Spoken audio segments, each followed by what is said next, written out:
ذرا تصور کریں، اب کھلے آسمان کے نیچے کھڑے ہیں، ہر طرف خاموشی ہے، نہ پرندے اڑ رہے ہیں، نہ ہوا چل رہی ہے، بس ایک عجیب سی خاموشی۔ اور پھر اچانک آسمان بدلنے لگتا ہے۔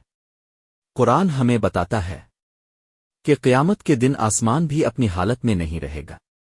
وہ آسمان جو ہم ہر روز نیلا دیکھتے ہیں، وہ پھٹ جائے گا، ٹکڑے ٹکڑے ہو جائے گا، اور ایسا منظر ہوگا جو انسان نے کبھی تصور بھی نہیں کیا۔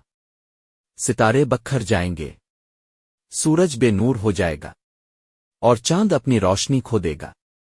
یہ سب آہستہ نہیں ہوگا، بلکہ اچانک ہوگا، جیسے کوئی بہت بڑی طاقت پورے نظام کو توڑ رہی ہو۔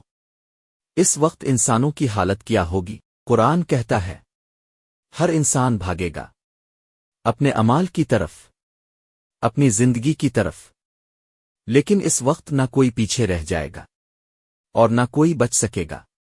یہ وہ دن ہوگا جب آسمان صرف ایک منظر نہیں رہے گا، بلکہ ایک گواہ بن جائے گا۔